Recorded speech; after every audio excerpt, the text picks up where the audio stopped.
नमस्कार, मैं हूं आपके साथ सुनील कुमार शर्मा और आप देख रहे हैं न्यूज जन आवाज। स्क्रीन टाइम से ग्रीन टाइम तक जोधपुर में अभिभावकों के लिए हुई खास पेरेंटिंग वर्कशॉप। जोधपुर से राजस्थान स्टेट हेड चित्रेश बोहरा की ग्राउंड रिपोर्ट। मरुधर नारी सशक्तिकरण संगठन की जोधपुर इकाई ने शुक्रवार को रक्तशाला गीता भवन के पास who is raising your children विषय पर विशेष पेरेंटिंग वर्कशॉप का आयोजन किया गया। वर्कशॉप का मकसद अभिभावकों को परफेक्ट पेरेंटिंग के दबाव से बाहर निकालकर व्यवहारिक समाधान और नया दृष्टिकोण देना रहा। कार्यक्रम की शुरुआत संस्था सचिव शिल्पा अग्रवाल ने मरुधर नारी सशक्तिकरण संगठन का परिचय देकर की। आर्ट ऑफ लिविंग के आदित्य जी एवं कीर्ति चौरड़िया ने ऊर्जावान सत्र से अभिभावकों को सकारात्मकता के साथ जोड़ा। काउंसलिंग साइकोलॉजिस्ट नमिता धारीवाल ने कनेक्शन बिफोर करेक्शन सत्र में बताया कि बच्चों को सुधारने से पहले उनसे जुड़ना जरूरी है। चिट्ठी आई है सत्र में नीलम भारद्वाज के मार्गदर्शन में अभिभावकों और बच्चों ने अपनी अनकही भावनाओं को शब्दों में पिरोया, जिससे कई आंखें नम हो गई। युवा वक्ता पिया सालेचा ने screen time to green time सत्र में मोबाइल की लत छुड़ाने के आसान और घरेलू उपाय साझा किए। वहीं माधवी सिंह व मुक्ता के डांस म्यूजिक थेरेपी यानी कि DMT सत्र ने अभिभावकों को तनाव मुक्त कर नई ऊर्जा से भर दिया। समापन सत्र who is raising your children में प्रीति गोयल ने चर्चा की कि आज के दौर में बच्चों को सिर्फ माता पिता नहीं बल्कि स्क्रीन, सोशल मीडिया और साथियों का माहौल भी पाल रहा है। अभिभावकों ने इस पर खुलकर अपने अनुभव रखे।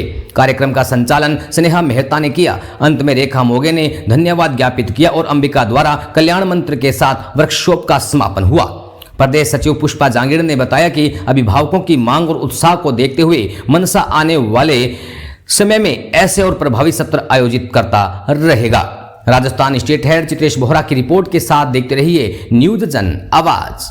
Session, I'm sure nobody is in a mood to listen to any lectures. So, being a lecturer, I don't know anything else other than giving lectures. So, I'm really sorry. I know I have to wind up because we are running short of time.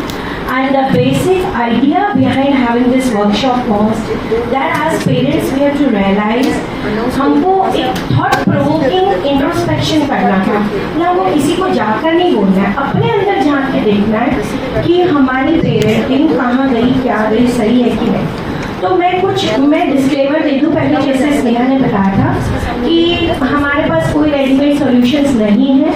और मैं बता दूँ ये हर युग में हर काल में ऐसा हुआ है, किसी भी पेरेंट के पास कभी भी किसी भी समय में रेडीमेड सॉल्यूशंस नहीं थे।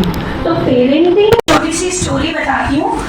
छोटी सी स्टोरी, एक छोटा आश्रम था, गुरुजी रहते वहाँ, कुछ उनके शिष्य भी रहते ऐसे। तो बहुत धीरे धीरे नाम हो गया उनका, तो people started following him and people started coming to him. तो कुछ लोगों को लगा कि इतने पहुँचे हुए संत हैं तो इनके आश्रम में क्यों ना हम कुछ दे दें। तो उन्होंने कहा कि भाई क्या दिया जा सकता है गुरु को, इनको रुपए पैसे की किसी चीज़ की आवश्यकता, because he was a renowned person. उन्होंने सबको छोड़ ही दिया था, ये रिनाउंड एवरीथिंग। तो उनको सबको मन में आया चलो इनको एक गाय दे देते हैं। तो एक गाय उनको गौदान किया किसी ने कि भाई गाय आप ले लीजिए। तो शिष्य बड़े खुश, तो बोले अरे गुरुजी आज तो मज़ा आ गया, आज तो हमको कोई गांव वाले आए और हमको गाय उपहार में देके गए। तो गुरुजी बिल्कुल कि इसमें क्या खुशी। तो बोले अरे गुरुजी अपना दूध दही घी सबकी प्रॉब्लम सॉल्व हो गई, आप क्या बात कर रहे हो। तो गुरुजी को ना खुशी ना दुख। तो गुरुजी ने कहा कि भाई अच्छी बात है लेकिन उसके गोबर भी उठाना पड़ेगा और उस गौ माता को घास भी अपने को खिलानी पड़ेगी। तो think on that perspective also. तो पर्सपेक्टिव का मैटर होता है, ठीक है। कुछ दिन ऐसा ही हुआ, ठीक है। अब वो बड़े सेठ थे जिन्होंने गाय दान करी थी। कुछ दिनों बाद ही कुछ ऐसे इश्यूज हुए और भी एक सेठ थे, उन्होंने कहा हम ही दे देंगे इनको। तो क्या मरुधर नारी सशक्तिकरण संगठन की जोधपुर इकाई ने आज एक पेरेंटिंग वर्कशॉप ऑर्गेनाइज किया। वर्कशॉप का नाम था who is raising your children. हम लोग खुद पेरेंट्स हैं और हमने आसपास में पेरेंट्स और बच्चे सबको देखा है।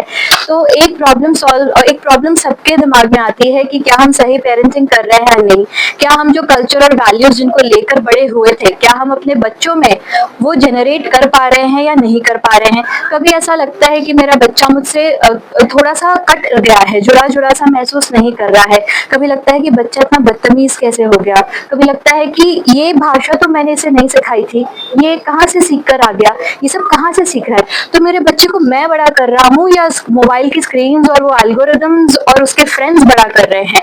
तो ये बुद्धि सुलझाने नहीं लेकिन समझाने के लिए हमने वर्कशॉप ऑर्गेनाइज किया है। ऑब्वियसली हम किसी को पेरेंटिंग नहीं सिखा सकते, हर पेरेंट अपने आप में बहुत माहिर है कि पेरेंटिंग कैसे करनी है, लेकिन बातचीत करने से और कुछ स्पेशलिस्ट के गाइडेंस में बहुत चीजें और बहुत से पर्सपेक्टिव्स निकल सकते हैं। तो वो पर्सपेक्टिव और वो डायरेक्शन देने के लिए हमने आज ये वर्कशॉप ऑर्गेनाइज की है। ये जो कार्यशाला आयोजित हो रही है इससे बच्चे पर क्या क्या प्रभाव पड़ता है? इस कार्यशाला से सिर्फ बच्चे पर ही नहीं, पेरेंट्स पर भी प्रभाव पड़ेगा। बच्चे पर पॉजिटिव प्रभाव ऐसे पड़ेगा कि पेरेंट्स उन्हें अच्छे से समझ पा रहे हैं, तो वो खुश होंगे, एक और बॉन्डिंग बनेगी। और पेरेंट्स पर ऐसे प्रभाव पड़ेगा कि जो वो चाहते हैं बच्चों के अंदर डिसेमिनेट करना, वो बच्चा अच्छे से एब्जॉर्ब कर पाएगा। तो आपस का जो कनेक्शन है, जो आज की सबसे ज्यादा जरूरत है, वो और मजबूत होगा। इसमें कितने अभिभावक सम्मिलित हो? आज हमारे पास लगभग 60 से अधिक लोग हैं, अभिभावक हैं, और बहुत ही उत्साह से अभी तक जितने भी सेशंस हुए हैं सबने पार्टिसिपेट किया है। तो मुझे लग रहा है हमें बहुत अमेजिंग ऑडियंस मिली है। आपका परिचय? स्नेहा, मैं मनसा के जोधपुर इकाई की सह सचिव हूँ।